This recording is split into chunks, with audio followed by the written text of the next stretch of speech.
Hello friends, हमारी आज की स्टोरी का नाम है पिता का उपहार। एक बहुत ही बड़े उद्योगपति का पुत्र कॉलेज में अंतिम वर्ष की परीक्षा की तैयारी में लगा रहता है।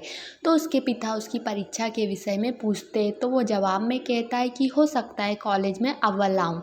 अगर मैं अव्वल आया तो मुझे महंगी वाली कार लाकर दोगे जो मुझे बहुत पसंद है। तो पिता खुश होकर कहते हैं, क्यों नहीं, अवश्य ला दूंगा। ये तो उनके लिए आसान था। उनके पास पैसों की कोई कमी नहीं थी। जब पुत्र ने सुना तो वो दोगुने उत्साह से पढ़ाई में लग गया। रोज कॉलेज आते जाते वो शोरूम में रखी कार को निहारता और मन ही मन कल्पना करता कि अपनी मनपसंद कार चला रहा है। दिन बीतते गए, परीक्षा खत्म हुई, परिणाम आया, वो कॉलेज में अव्वल आया। उसने कॉलेज से ही पिता को फ़ोन लगाकर बताया कि उसका इनाम तैयार रखे, मैं घर आ रहा हूँ। घर आते आते वो ख्यालों में गाड़ी को घर के आंगन में खड़ा देख रहा था। जैसे ही घर पहुँचा उसे वहाँ कोई कार नहीं दिखी। वो बुझे मुँह से पिता के कमरे में दाखिल हुआ।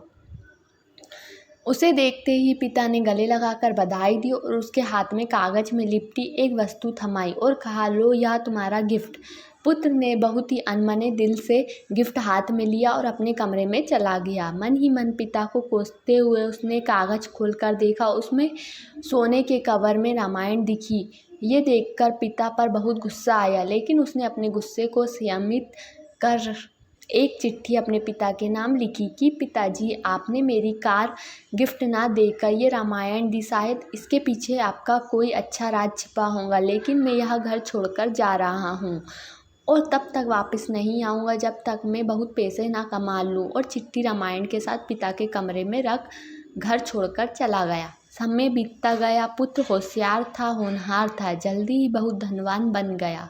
शादी की और शान से अपना जीवन जीने लगा। कभी कभी उसे अपने पिता की याद आ जाती तो उसकी चाहत पर पिता से गिफ्ट ना पाने की खींच हावी हो जाती। वो सोचता, माँ के जाने के बाद मेरे सिवा उनका कौन था। इतना पैसा रहने के बाद भी उनने मेरी छोटी सी इच्छा पूरी नहीं की। यह सोचकर वो पिता से मिलने से कतराता था। एक दिन उसे पिता की बहुत याद आने लगी। उसने सोचा, क्या छोटी सी बात को लेकर अपने पिता से नाराज़ हुआ। अच्छा नहीं हुआ। ये सोचकर उसने पिता को फ़ोन लगाया। बहुत दिनों बाद पिता से बात कर रहा, ये सोच धड़कते दिल से रिसीवर थामे खड़ा रहा। तभी सामने से पिता के नौकर ने फ़ोन उठाया और उसे बताया कि मालिक तो 10 दिन पहले ही स्वर्ग सिधार गए और अंत तक तुम्हें याद करते रहे और रोते ही चल बसे। जाते जाते कह गए कि मेरे बेटे का फ़ोन आए तो उसे कहना कि आकर अपना व्यवसाय संभाल ले। तुम्हारा कोई पता नहीं होने से तुम्हें सूचना नहीं दे पाया। यह जानकर पुत्र को गहरा दुख हुआ और दुखी मन से अपने पिता के घर रवाना हुआ। घर पहुंचकर पिता के कमरे जाकर उनकी तस्वीर के सामने रोते हुए गले से उसने पिता का दिया हुआ गिफ्ट रामायण को उठा के माथे पर लगाया। उसे खोलकर देखा। पहले पन्ने पर पिता द्वारा लिखे गए वाक्य पढ़ा, जिसमें लिखा था, मेरा प्यारा पुत्र, तुम दिन दुगनी रात चौगनी तरक्की करो और साथ ही साथ तुम्हें कुछ अच्छे संस्कार दे पाऊँ, ये सोचकर रामायण दे रहा हूँ। पढ़ते वक्त उस रामायण से एक लिफाफा सरक कर नीचे गिरा, जिसमें उसी गाड़ी की चाबी और नगद भुगतान वाला बिल रखा हुआ था। यह देखकर उस पुत्र को बहुत दुख हुआ और धड़ाम से ज़मीन पर गिर रोने लगा। हम हमारा मनचाहा उपहार हमारी पैकिंग में ना पाकर उसे अनजाने में खो देते हैं। ईश्वर भी हमें अपार गिफ्ट देते हैं, लेकिन हम अज्ञानी हमारे मनपसंद पैकिंग में ना देखकर गिफ्ट पाकर भी खो देते हैं।